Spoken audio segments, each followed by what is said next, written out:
I've been thinking this week about what we do after we get something wrong.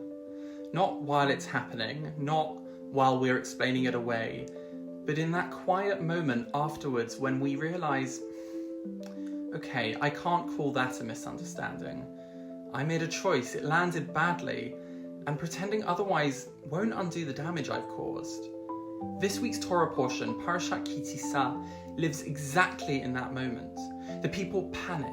Moshe is up Mount Sinai for 40 days, long enough for the people to start filling the silence with stories, long enough for anxiety to turn into uncertainty, long enough for that uncertainty to start feeling unbearable, long enough for we don't know where this is going to turn into we need to take control. And the people spiral. They made the golden calf. They create something tangible to replace that uncertainty. And the Torah doesn't mince words. It doesn't pretend that this is a small mistake. It's a full-blown crisis, a spiritual failure, a communal failure, a moment when the covenant nearly shatters. If you were writing the story yourself, you might expect this to be the end. The whole project collapses. Hashem gives up. Everyone goes home. But Ki Tisa refuses that ending because what follows the failure is something far more interesting. Repair. Moshe returns. He breaks the tablets. There is anger, consequences, reckoning. But then, slowly, something begins again. Moshe goes back up the mountain. A second set of tablets are prepared. The covenant is renewed.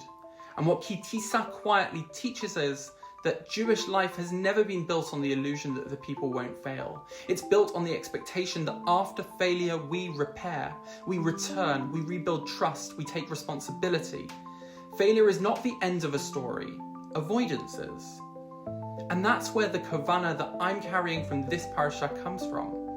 This week's kavanah for myself is simple. I will seek to repair rather than retreat after failure, because retreat is often the easier move.